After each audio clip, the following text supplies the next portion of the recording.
येनैरितः प्रवर्तन्ते प्राणिनः स्वेषु कर्मसु तं वन्दे परमात्मानं स्वात्मानंद विग्रहम्।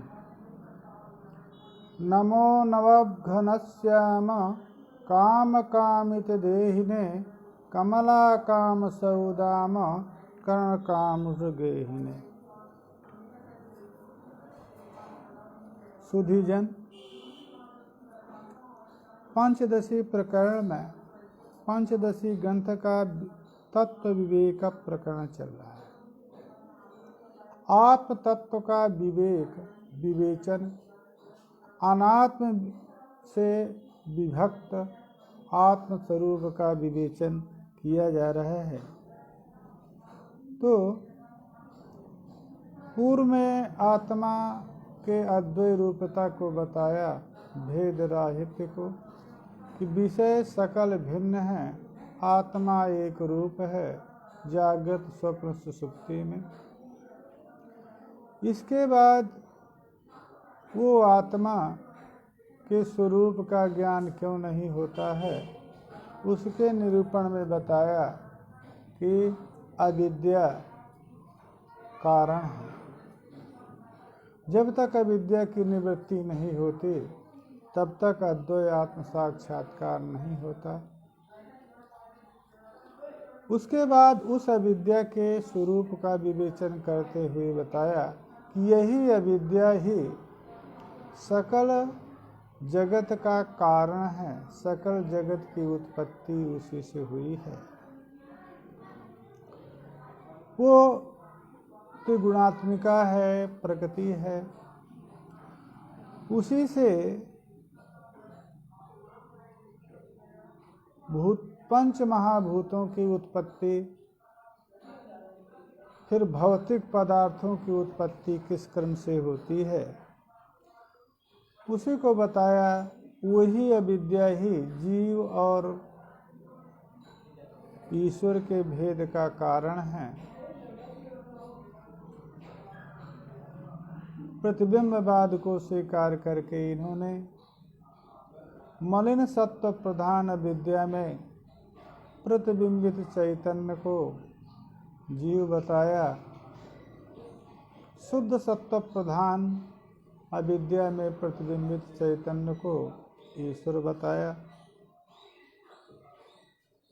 इसके बाद तमः प्रधान प्रकृते है तद भोगाय ईश्वराज्ञया वियत पवन तेजोम्बु भुवो भूतानि जग्निरे। इस कारिका के माध्यम से बताया कि तमः प्रधान जो प्रकृति है उससे जीव के भोग के लिए ईश्वर की आज्ञा से, ईश्वर की इच्छा से आकाश, वायु, तेज, जल और पृथ्वी की उत्पत्ति होती है। अब ये जो अपंचीकृत महाभूतों की उत्पत्ति उस मूल प्रकृति से कही गई, उसी मूल प्रकृति से उत्पन्न जो महाभूत हैं अपंचीकृत महाभूत, इन्हीं अपंचीकृत महाभूतों से ही इंद्रियां, अंतःकरण, प्राण तथा भौतिक पदार्थों की उत्पत्ति, और उन भौतिक पदार्थों से भौतिक जो शरीर है, स्थूल जो शरीर है, उस स्थूल शरीर की उत्पत्ति। अपंचीकृत जो 17 अवयव हैं, अंतःकरण के 2 परिणाम, बुद्धि और मन, पंच प्राण, पंच ज्ञान इंद्रियां, ये और पंच कर्म इंद्रियां मिलित होकर के ये जो अपंचीकृत सत्वांश रजांश का समुदाय है, उससे सूक्ष्म शरीर की उत्पत्ति हुई, वो आगे क्रम से बता रहे हैं। सबसे पहले जो तमः प्रधान अविद्या है, उससे महाभूतों की उत्पत्ति हो जाने के बाद उन महाभूतों के जो सत्वांश हैं, क्योंकि पूर्व में ही बता दिया जो प्रकृति है वो त्रिगुणात्मिका है, सत्व रज और तम ये तीनों गुणों से युक्त है, तीनों गुण इस प्रकृति के हैं। अतः प्रकृति से जायमान जो अपंचीकृत महाभूत विकृति हैं, तो प्रकृति के गुणों का आधान विकृति में होता है, अतः वो भी त्रिगुणात्मक है। तो वो त्रिगुणात्मक जो पंच महाभूत हैं उनका जो सत्वांश है, पंच भी सत्वांश ही तेषां क्रमात् ही इंद्रिय पंचकम क्रमेण श्रोत्र त्वक् अक्षि रसन घ्राणाख्यम उपजायते। तो जो पंचभी सत्वांश है, जो पंच महाभूत हैं उनका जो सत्वांश है, उस सत्वांश से क्रम से आकाश के सत्वांश से श्रोत्र की, वायु के सत्वांश से त्वक की, और तेज के सत्वांश से नेत्र की, जल के सत्वांश से रसनेन्द्रिय की, रसन की, और पृथ्वी के सत्वांश से घ्राण इंद्रिय की क्रम से उत्पत्ति होती है।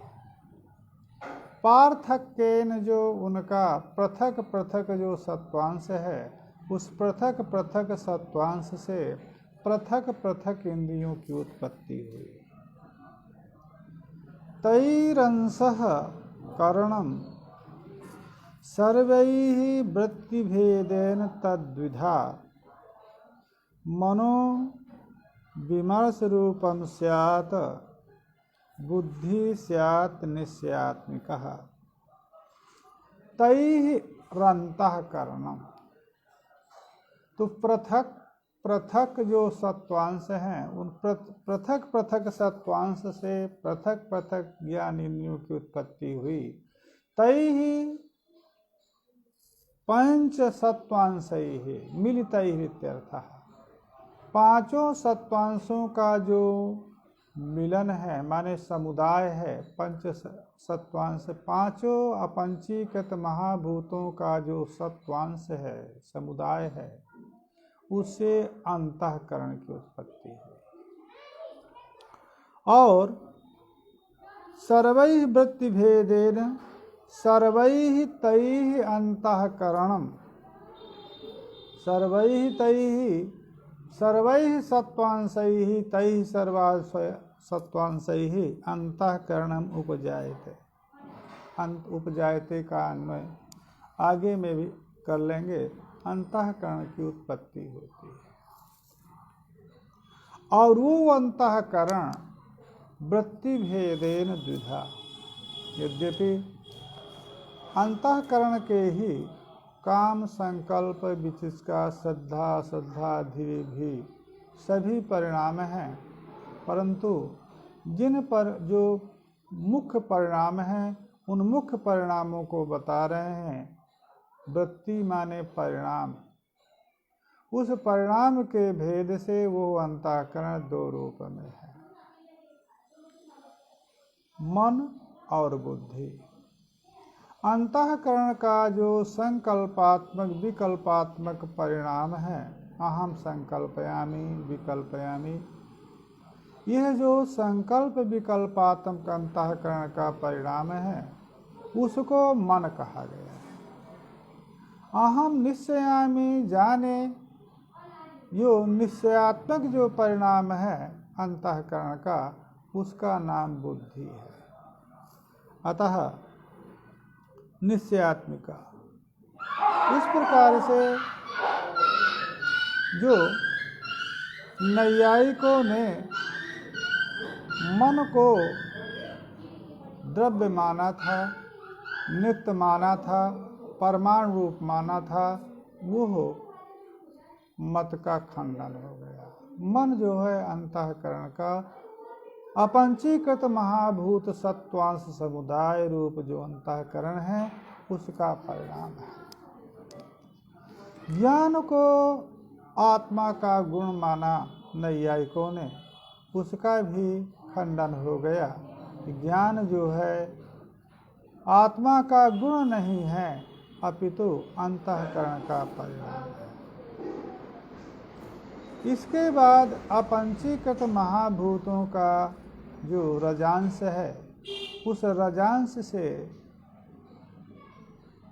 पृथक पृथक रजांश से पृथक पृथक कर्मेंद्रियों की उत्पत्ति हुई और अपंचीकृत महाभूतों का जो रजांश समुदाय है उससे प्राण की उत्पत्ति हुई, उसको बता रहे हैं।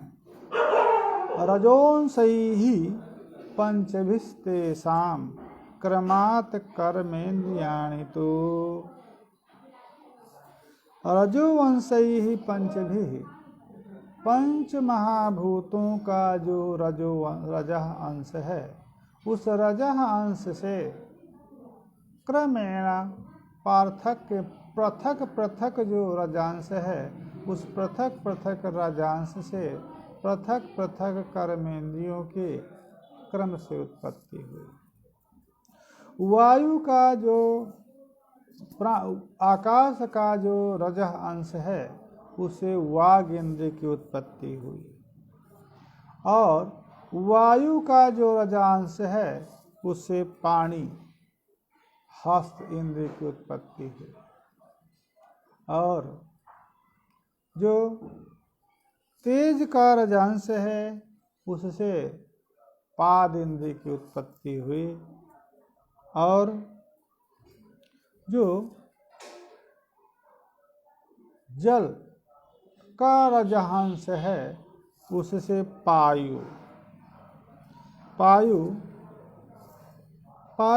इंद्रिय मूत्र विसर्जन जिससे होता है, जिसको जननेन्द्रिय कहते हैं, वो उसमें एक पायु इंद्रिय है क्योंकि मूत्र विसर्जन उसी से होता है। उपस्थ जो है जिससे मल विसर्जन होता है वो कर्मेंद्रिय है।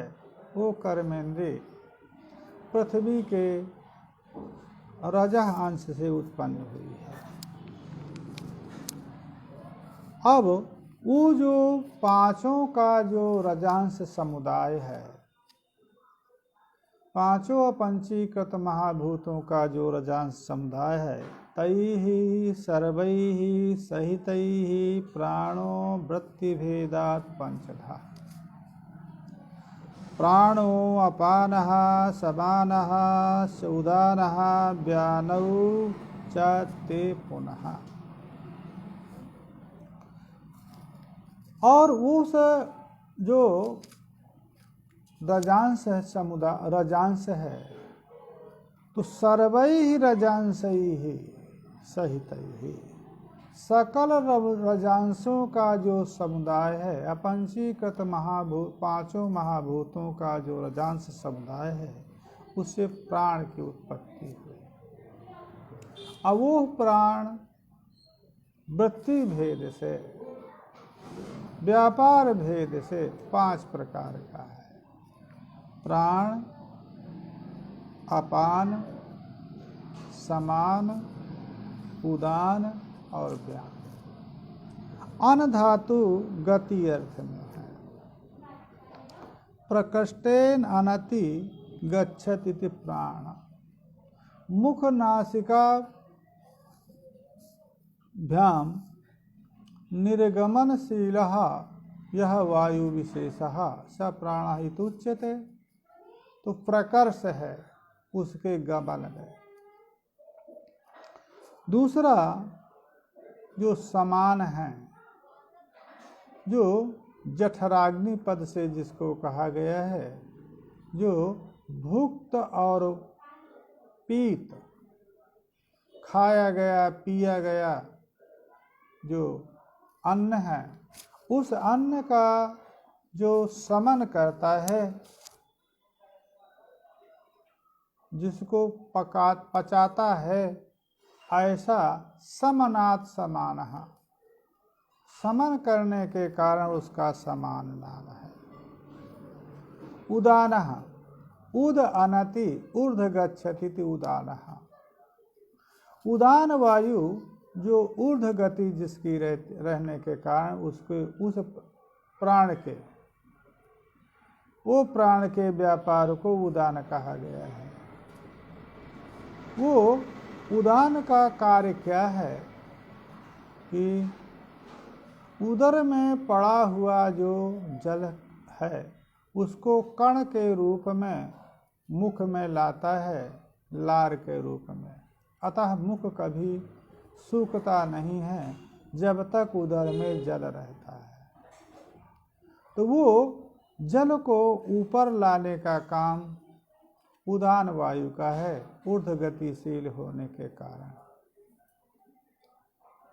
उदान है। और प्राण अपान वायु जो है, अप अनति गच्छति, अधोगमनशील जो है वो अपान वायु है। इसका फल क्या है कि पुरुष या मूत्र को अधः गमन करता है, नीचे ले जाने का कार्य उसे अपान वायु का होता है। और आनति व्याना, जो विस्तीर्ण करने वाला वायु है, जिसका व्यापार यही है, जो नाड़ियों को विस्तीर्ण करता है, फैलाता है, वो व्यान वायु है। वो संपूर्ण देशवर्ती है और उस व्यान वायु के क्रिया व्यापार के कारण ही रक्त का संचार संपूर्ण शरीर में होता है। इस प्रकार के वो प्राण जो पांचों महाभूतों का रजांश समुदाय प्राण है, उस प्राण के व्यापार विशेष 5 हैं। उन व्यापार विशेष के कारण ही उसको 5 के नाम से पंच प्राण से कहा जाता है। इसके बाद अब हम सूक्ष्म शरीर का विवेचन करते हैं कि सूक्ष्म शरीर में कितने अवयव होते हैं, क्योंकि सूक्ष्म शरीर भी अपंचीकृत शरीर, अपंचीकृत महाभूतों से जायमान है, इसलिए दृष्टिगोचर नहीं होता। तो बुद्धि, कर्मेंद्रिय, प्राण, पंचकैर मनसा धिया, बुद्धि च कर्म च इति बुद्धि कर्मणि, तान इंद्रियाणि, इंद्रिय के साथ का बुद्धि इंद्रिय, कर्मेंद्रिय।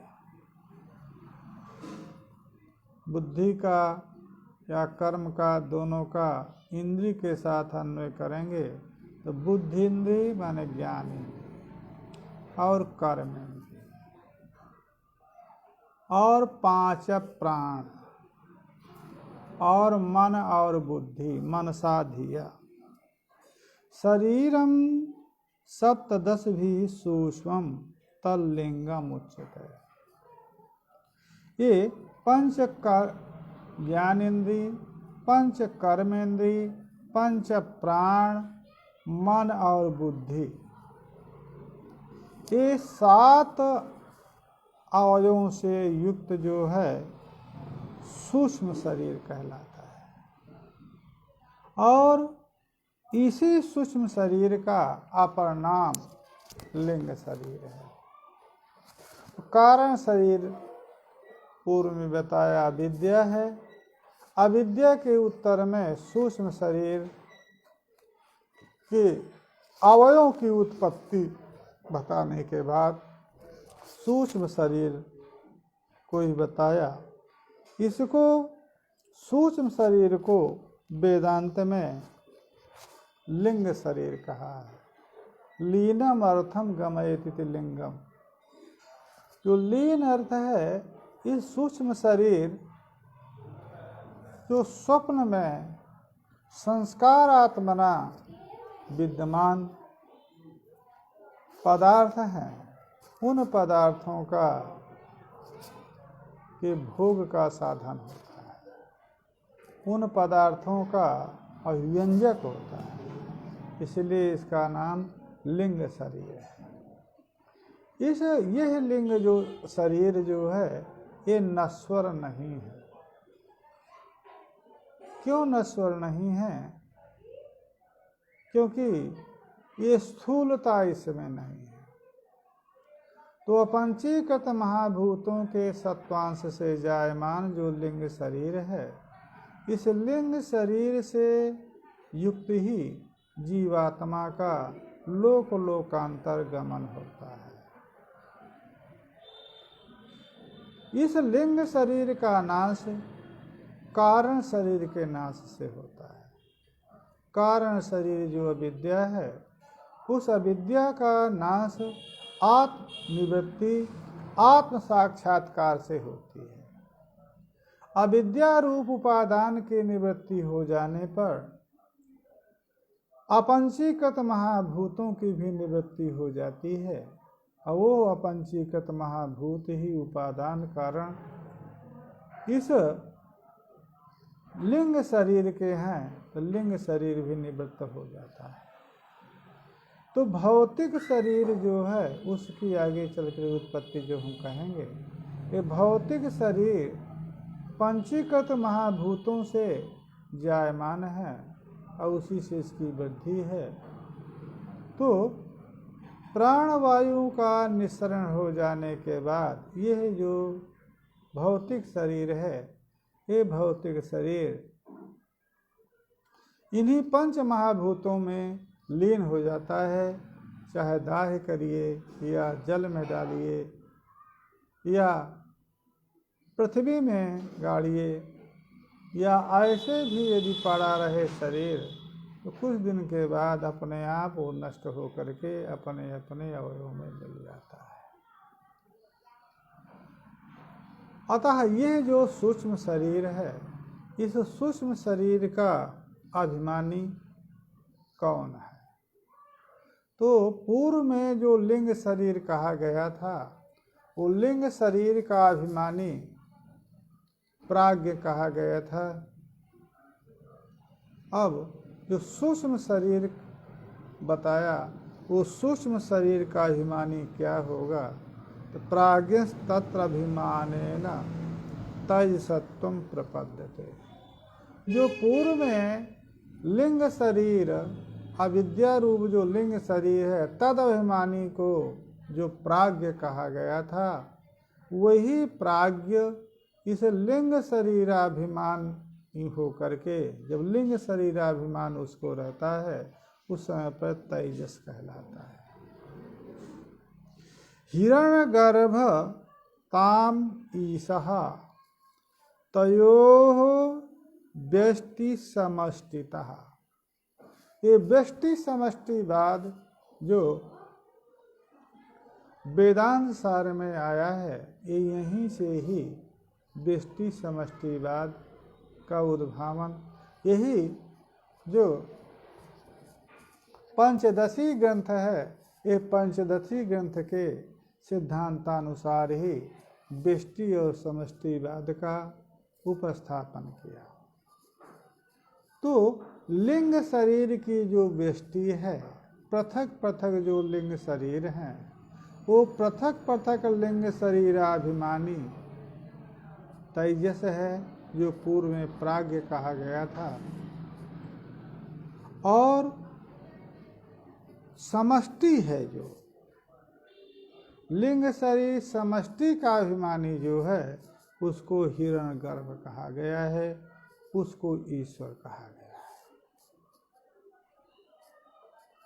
व्यष्टि समष्टितः व्यष्टि रूपेण जब लिंग शरीराभिमान है, तो व्यष्टि अभिमानी जो प्राज्ञ हैं, जो लिंग शरीर कारण शरीराभिमानी या विद्या शरीराभिमानी जो प्राज्ञ हैं, वही व्यष्टि माने पार्थक्येन लिंग शरीराभिमानी होकर के वो तेजस है, और समष्टि जो लिंग शरीर समष्टि है तद अभिमानी हिरण्यगर्भ कहें या परमात्मा कहें।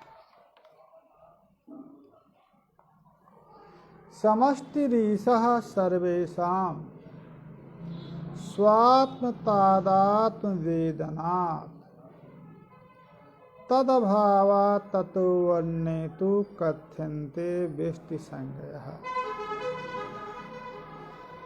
ईश्वरः समष्टिः, ईश्वर सकल सूक्ष्म शरीरों की समष्टि अभिमानी है। क्यों? सर्वेषां तादात्म वेदना, जितने भी लिंग शरीर हैं उन सभी लिंग शरीर की जो उपाधि, लिंग शरीर उपाधि का नाम तेजसा नाम, लिंग शरीर उपाधिक जो तेजस हैं उन तेजसों जो तेजस हुए जीवात्मा जो तेजस रूप में कहा जा रहा है, उन सभी का स्वात्म तादात्म वेदना, स्वात्म तादात्म वेदना माने स्वात्मना तादात्म एकत्व वेदना, उनका सभी का, उन सभी में जो ईश का तादात्म्य, ईश तादात्म्यपन्न सभी हैं, ईश से भिन्न कोई नहीं है, समष्टि से व्यष्टि भिन्न नहीं है, क्योंकि लिंग शरीर की जो समष्टि है वो लिंग शरीर से अतिरिक्त नहीं है, समुदाय। इसी का दृष्टांत जो है वेदांत सार में बताते हुए उन्होंने बताया था कि वन समुदाय, वृक्ष समुदाय जो वन है वो वृक्षों से भिन्न नहीं है। उसी प्रकार से लिंग समुदाय जो लिंग समुदाय है, सूक्ष्म शरीर समुदाय है, वो सूक्ष्म शरीरातिरिक्त नहीं है। तो जो सूक्ष्म पृथक पृथक सूक्ष्म शरीराभिमानी जो तेजस है, उस तेजस के साथ तादात्म सभी के साथ अंतर्यामितया सकल तेजसों में प्रविष्ट है ईश। अतः सभी के साथ तादात्म होने के कारण ईशः समष्टि, समष्टि अभिमानी ईश को माना जाता है। तद अभावात एक तेजस का दूसरे तेजस के साथ तादात्म्य नहीं है, जीव भिन्न है, भेदभाव है। तो सकल में ततस्तदाभावात माने तादात्म्य ज्ञान अभाव होने के कारण अन्य जो तेजस हैं वो व्यष्टि संज्ञक कहलाते हैं, पृथक रूप में कहलाते हैं जो जीव हैं। अतः समष्टि अभिमानी त्वेन तादात्म स्वतादात्म ज्ञान के कारण समष्टि अभिमानी जो ईश है, लिंग शरीर समष्टि अभिमानी जो ईश है, जो समष्टि अभिमानी चैतन्य है, वो चैतन्य स्वयं ईश है। वस्तुतः चैतन्य जीव भी है, चैतन्य ईश भी है। जो लिंग शरीर व्यष्टि है, पृथक पृथक जो लिंग शरीर हैं, तद उपहित जो चैतन्य है वो तेजस है। और लिंग शरीर जो समष्टि है, समुदाय है, उससे उपहित जो चैतन्य है वो ईश है। अतः चैतन्यत्वेन ईश और जीव में भेद नहीं है, अपितु जो उपाधि है उपाधिगत ही भेद है। और उपाधि में भी जो लिंग शरीर समुदाय कहें या लिंग शरीर पृथक कहें, लिंग शरीर से लिंग शरीर समुदाय भिन्न नहीं है। इस अर्थ होने पर तत्त्वमसि इस महावाक्य का लक्ष्यार्थ है। तो पार्थक्येन लिंग शरीराभिमानित्वेन तत्त्वमसि इस महावाक्य का वाच्य कहलाएगा। सर्वज्ञत्व विशिष्ट चैतन्य, अल्पज्ञत्व विशिष्ट चैतन्य जो वाच्यार्थ है, और उसी जो लिंग शरीर की समष्टि और व्यष्टि है उसकी अभेद विवक्षा में चैतन्य मात्र का बोध जो होता है, लक्ष्यार्थ जो बोध होता है वो लक्ष्यार्थ है। तद भोगाय पुनर् भोग भोगायतन जन्मने पंचीकरोति भगवान प्रत्येकम वियदाधिकम। इसके बाद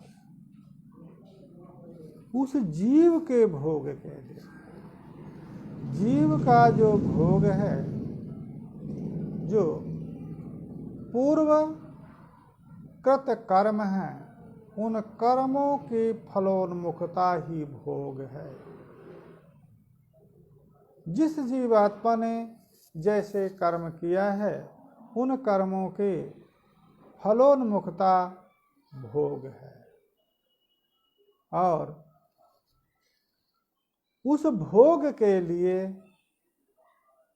उस जीवात्मा का जो कृत कर्म है वो कृत कर्म भोग के लिए भोग्य भोग भोगायतन तीन ही प्रकार के पदार्थ हैं जिनकी उत्पत्ति होना है भोग के लिए। एक है भोग्य पदार्थ, दूसरा भोग क्रिया, तीसरा भोग का आश्रय। तो भोग की उत्पत्ति, भोग आयतन आश्रय की उत्पत्ति कैसे होगी? जब तक ये अपंचीकृत महाभूतों का पंचीकरण स्थूलीकरण नहीं होगा। और स्थूलीकरण कौन करेगा? कहा स्थूलीकरण इन पंच महाभूतों के, अपंचीकृत महाभूतों का पंचीकरण स्थूलीकरण प्राणी के द्वारा नहीं हो सकता है। अतः भगवान एवं पंचीकरोति, जिस परमात्मा ने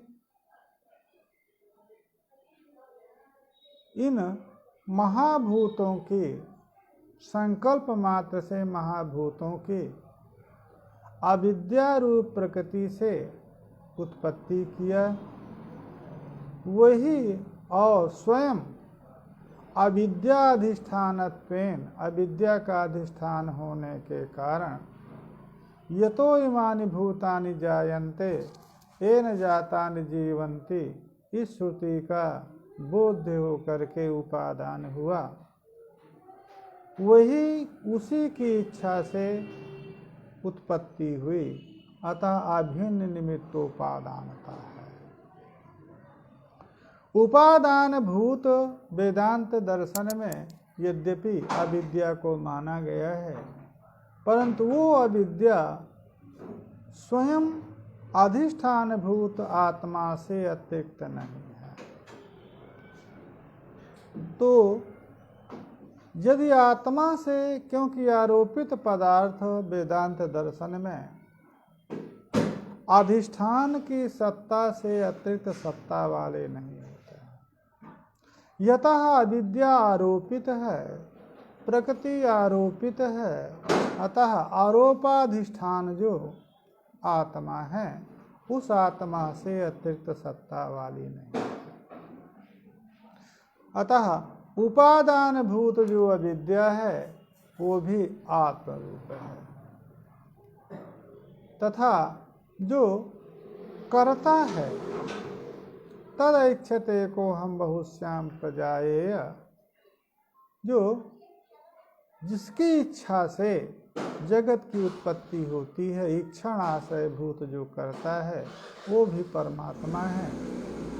अतः अभिन्न निमित्तोपादानता है, न भिन्नम उपादानम यस्मात् तद अभिन्न निमित्तोपादानम। जिस उपादान से निमित्त कारण भिन्न नहीं है वो अभिन्न निमित्तोपादान कारण ब्रह्म है। अतः यही नहीं कि अपंचीकरण महाभूतों की उत्पत्ति परमात्मा करता है, अपितु भौतिक पदार्थों की भी उत्पत्ति परमात्मा ही करता है।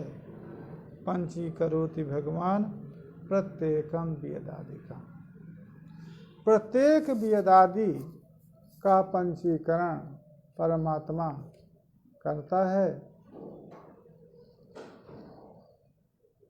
कैसे पंचीकरण? तो पूर्व में उपनिषदों में 2 प्रकार की सृष्टि है भूतों की। छांदोग्योपनिषद में 3 भूतों की ही उत्पत्ति कही गई, तेज, जल और पृथ्वी।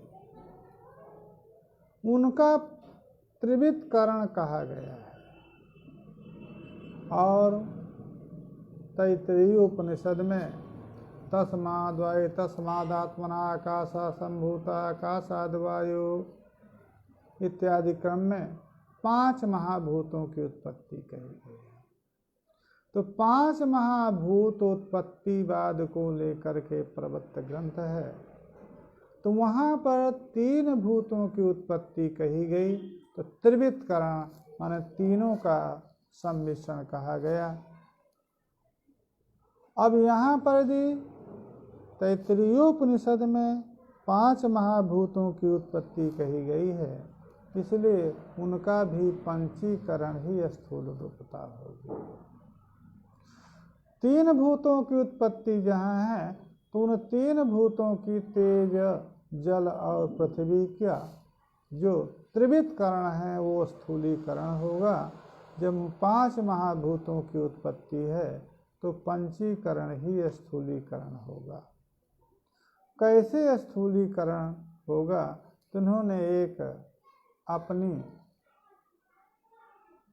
श्रुति में कोई ऐसा त्रिविधकरण में भी कैसे भाग मिल करके त्रिविधकरण होगा यह निरूपण नहीं है। न तो पंचीकरण माना जाए तो वो भी ऐसा कोई निरूपण नहीं है।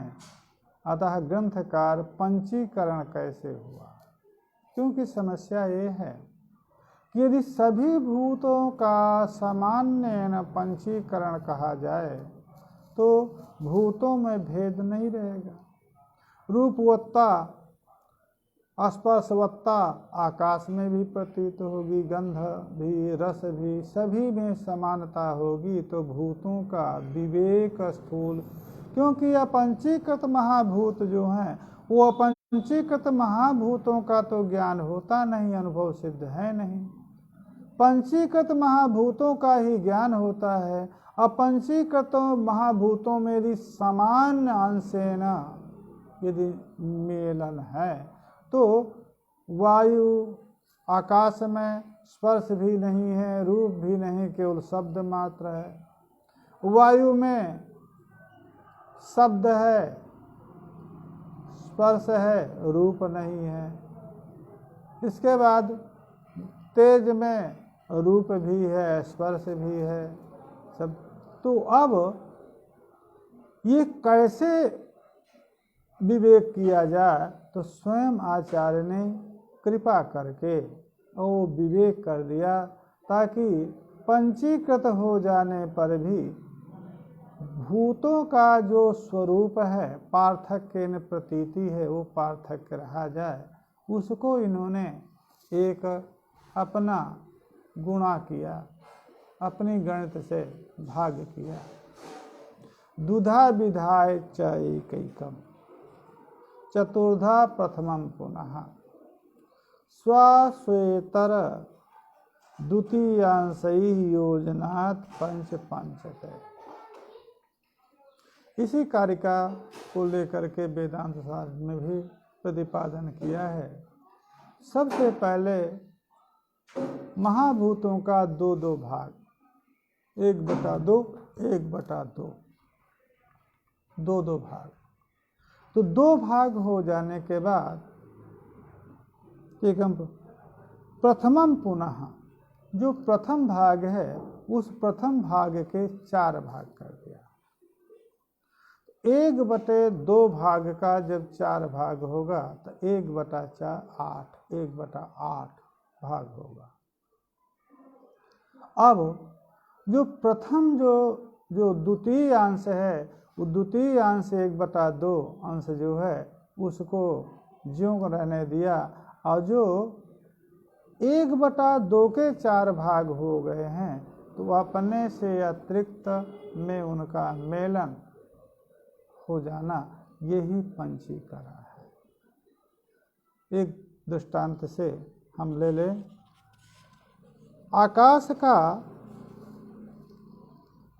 1/2 भाग किया, उस आकाश का 1/2 भाग जो है वो प्रथम भाग 1/2 भाग का 4 भाग कर दिया। उन 4 भागों में से वायु, तेज, जल और पृथ्वी के प्रथम भाग में, द्वितीय भाग में, द्वितीय भागों में मिला। तो द्वितीय भाग वायु का, तेज का, पृथ्वी का द्वितीय भाग 1/2 है, और 1/8 भाग उसमें तेज का, 1/8 भाग अन्य का करके वो 1/8, 1/8, 1/8 को जोड़ेंगे तो 1/2, और 1/2 भाग उसका स्वयं है। इस प्रकार से सभी में मेल हुआ। तो सभी में मेल होने के कारण अब आपत्ति एक और यहाँ पर है इस पंचीकरण में, कि यदि आकाश का 1/8वां भाग यदि वायु में है तो वायु में शब्द प्रतीति होती है, तेज में शब्द प्रतीति होती है। तो उत्तर में जो भाग हैं उन भागों का तो पूर्व के गुण की प्रतीति के कारण माना जा सकता है, क्योंकि वायु में स्पर्श स्वकीय है और शब्द जो है आकाश का है। परंतु यदि जल का भी अंश उसमें है तो रस भी रहना चाहिए, तेज का अंश है तो रूप भी होना चाहिए, और पृथ्वी का अंश है तो गंध भी होना चाहिए। इस प्रकार से पृथ्वी का जो वायु का जो 1/8 अंश है, तेज वायु और आकाश का 1/8 अंश है, वो तेज में आया तो तेज में शब्द प्रतीति है, स्पर्शवत्ता है, रूप स्वयं गुण है। परंतु यदि जल और पृथ्वी का भी 1/8 अंश होगा तो उसमें भी रस होना चाहिए, उसमें भी गंध होना चाहिए। अतः ये पंचीकरण पूर्व का उत्तर में अंश प्रतीत होता है, इसलिए पंचीकरण माना गया है। परंतु सभी का पंचीकरण ऊर्ध्व में यदि आप स्वीकार करेंगे, इसका विवेक साफ साफ ग्रंथकार कहीं नहीं करता है, परंतु अनुभव विरोध है। जिस प्रकार से आप ये मानते हैं कि पूर्व सभी में सभी पंचीकरण हैं, तो सबल में पंचीकरण होने के कारण आकाश में भी रूपवत्ता, गंध, रूप, गंध, रस, स्पर्श आदि की प्रतीति होनी चाहिए, नहीं होती है। उत्तर उत्तर में जब आप लेते चले जाते हैं तो उत्तर जो पृथ्वी है, पृथ्वी में शब्द भी है, पृथ्वी में स्पर्श भी है, पृथ्वी में रूप भी है, पृथ्वी में रस भी है, स्वकीय गंध है। और जो पूर्वों के अंशों के उत्तर उत्तर में उत्पन्न जो महाभूत हैं उनमें तो प्रतीति होती है परंतु पूर्व वालों में पंचीकरण, इसलिए यह इसको यही कहना चाहिए कि पांचों का अंश सभी में नहीं है, अपितु जितने जितने अंश सौपस्थित हैं वही हैं। तो पांचों का अंश, मान लीजिए आकाश का यदि पांचों में अंश है तो पंचीकरण मान लिया, वायु का 4 में अंश है और तेज का 3 में अंश है, रूप है, जल का 2 में अंश है और पृथ्वी में सभी के अंश हैं। अतः एतद रूपेण पंचीकरण का विवेक करना चाहिए, नहीं तो कोई आचार्यगण यहाँ पर देख रहे हैं, न्याय के अच्छे विद्वान हमारे कुंज बिहारी द्विवेदी भी पढ़ रहे हैं, सुन रहे हैं, तो वो भी आशंका कभी कर सकते हैं कि गुरुजी कैसे हो गया ये। यदि पंचीकरण से ही परस्पर गुणों की प्रतीति होती है तो क्यों नहीं होती है, आकाश में भी होना चाहिए। अतः ये संदेह है, न तो वेदांत सारण ग्रंथकार ने स्पष्ट किया, न ये भी स्पष्ट कर रहे हैं, परंतु आशंका यदि कोई विज्ञ है और तर्क शास्त्री होगा वो क्यों रुकेगा। कुंज बिहारी जैसे विद्वान जो न्याय के शास्त्र के पर, वो क्यों रुकेंगे, वो आशंका होगी कि आखिरकार क्या पंचीकरण है। यदि पंचीकरण के कारण ही आकाश का सभी में गुण प्रतीत हो रहा है तो आकाश में भी सभी द्रव्यों का गुण प्रतीत होना चाहिए, वायु में भी सभी का गुण वो जो स्व उत्तर है उनका प्रतीत होना चाहिए, नहीं होता है। तो पंचीकरण, क्योंकि इन्होंने तो कह दिया द्वितीयांशई योजनात् पंच पंचते, पंच महाभूत पंचीकृत हो गए। इतना कह करके कारिकाकार जो है आगे बढ़ जाते हैं। वो इसलिए बढ़ जाते हैं कि भाई पढ़ाने वाले रहेंगे कोई न कोई, क्योंकि कोई भी दर्शन शास्त्र अनुभूत विरोधी नहीं होता है, प्रत्यक्ष विरोधी नहीं होता है। जो क्योंकि वही कोई भी दर्शन का सिद्धांत स्थापित होगा और यदि अनुभव विरुद्ध होगा तो दर्शन के सिद्धांत को नहीं माना जाएगा। यहाँ अनुभव विरुद्ध है पंचीकरण। जैसा हम लोग समझ लेते हैं या समझा देते हैं कि सभी में द्वितीय अंश प्रथम अंश का प्रत्येक में मेलन हुआ तो पूर्व का भी उत्तर में यदि मेलन हुआ तो पूर्व में भी उत्तर के गुणों की प्रतीति होनी चाहिए, नहीं होती है। तो नहीं होती है तो पंचीकरण कैसा कि सभी में मेल है, तो सभी में सभी का मेल करने पर ये आपत्ति आएगी। अतः इस पंचीकरण को मेरी दृष्टि में इसी प्रकार से समझना चाहिए कि यतः आकाश अंश पांचों में है तथा वायु का अंश अपने से उत्तर में है, तेज का अंश अपने से उत्तर में है, रस का अंश अपने से उत्तर में है और दूसरा जो पृथ्वी है उस पृथ्वी में सभी के अंश हैं। एतद रूप में ही इस पंचीकरण को स्वीकार करना चाहिए, अन्यथा पूर्व द्रव्यों का महाभूतों का यदि अंश भी उत्तर में यदि आप मेलन करेंगे तो अनुभव विरुद्ध होगा। शब्द प्रतीति तो सभी में होती है। यद्यपि नैयायिकों ने शब्द आकाश का ही गुण माना, वो आकाश का ही गुण है, परंतु वो यद यदि आश्रित होकर के प्रतीत होता है उसका गुण मान करके चल रहे हैं। अतः सभी में आकाश के गुणों को ये मान रहे हैं। तई अंडः, अब ये जो पंचीकृत महाभूत हुआ, ये पंचीकृत महाभूतों से अंड, अन्न जिसको ब्रह्मांड कहते हैं, तैरन्नः तत्र भुवनम भोग भोगाशयोद्भवः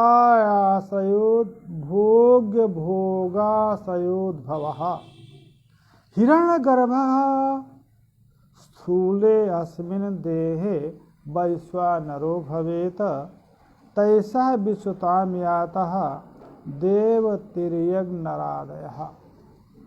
दो स्वरूप पहले बताए गए थे।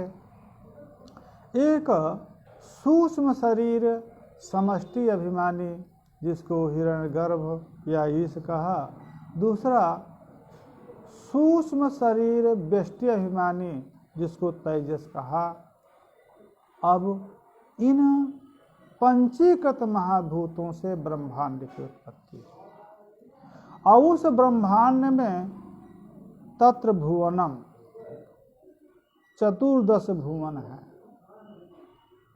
वो अतल वितल तलातल सुतातल परातल, 7 नीचे भूर्भुआ से 7 ऊपर। वो भुवनम, वो जो भुवन है भोग्य अभोगाशय, भोग्य और भोगाशय का उद्भव उन्हीं से हुआ। उनसे अन्न ब्रह्मांड की उत्पत्ति हुई। ब्रह्मांड में चतुर्दश भुवनों की उत्पत्ति हुई। अब उन्हीं जो पंचीकृत महाभूत हैं उनसे भोग्य पदार्थ, भोगा क्रिया और भोग का आश्रय जो शरीर है, स्थूल शरीर है, उसकी उत्पत्ति हुई। और हिरण्यगर्भः स्थूल अस्मिन् देहे वैश्वानरः, अब ये जो स्थूल देह हैं, अब स्थूल देह की उत्पत्ति कैसे होगी? तो क्रम से स्थूल देह की उत्पत्ति जो भौतिक जो पदार्थ हैं उससे अन्न आदि की उत्पत्ति है, अन्न आदि से जो है शरीर की उत्पत्ति है। इसलिए वो स्थूल बात है, विचार है, इसलिए इन्होंने नहीं कहा। क्योंकि जो स्थूल शरीर है ये भौतिक शरीर है, इसकी उत्पत्ति के लिए दर्शन की अपेक्षा नहीं है। ये तो लोक से भी सिद्ध है कि अन्न पान आदि से, क्योंकि जो पुरुष है वो अन्न भक्षण करता है, उस अन्न से कीटाणु और कीटाणु से मिले। ये जो अन्न पान आदि है, इस अन्न पान आदि में जीवात्मा विद्यमान है। पंचीक जो छांदोग्योपनिषद में पंच अग्नियों का जो उपाख्यान है, पंचम्याम अग्नौ आहुतः पुरुष वचनो कथम भवति, ये वहाँ से उपस्थापन किया। वहाँ पर जो आत्म तत्व है, जीवात्मा है, वो जीवात्मा का अपरूप में, श्रद्धा रूप में ऊर्ध्वगमन कहा गया। ऊर्ध्वगमन होने के बाद प्रथम दिव्य अग्नि में उसका आहुति हुई, श्रद्धा की। दिव्य अग्नि से पर्जन्य अग्नि में आहुति हुई, पर्जन्य अग्नि से पृथ्वी अग्नि में आहुति हुई, पृथ्वी अग्नि से पुरुष अग्नि में आहुति हुई, और पुरुष अग्नि से योषित अग्नि में आहुति हुई। इस प्रकार से तो वो जो अन्न पान आदि है, वो अन्न पान आदि में प्रत्येक में वो जीवात्मा विद्यमान है अपने कर्मवशात। तो वो अन्न पान आदि जो मनुष्य खाता है, और वो उसमें जो कीटाणु हैं जिसको शुक्र कहा जाता है, शुक्र के रूप में, और स्त्री में जाता है और स्त्री जो भोजन करती है तो वहाँ शोणित के रूप में कीटाणु रहते हैं। दोनों का सम्मिश्रण हो जाने पर और शरीर की उत्पत्ति हो जाती है। इस प्रकार से यह शरीर भौतिक अन्यों से जायमान है। इसके बाद गर्भ में उसका जो पोषण होता है, उसकी वृद्धि होती है। वो माँ के द्वारा खाए गए अन्न से पोषण वृद्धि होती है। उसके जन्म के उत्तर काल में दुग्धन आदि के द्वारा उसकी वृद्धि होती है। इसलिए ये अन्नमय शरीर है, स्थूल शरीर। ये विवेचन करने की आवश्यकता ग्रंथकार नहीं समझे, क्योंकि दर्शन का विषय नहीं है, भौतिकवाद है।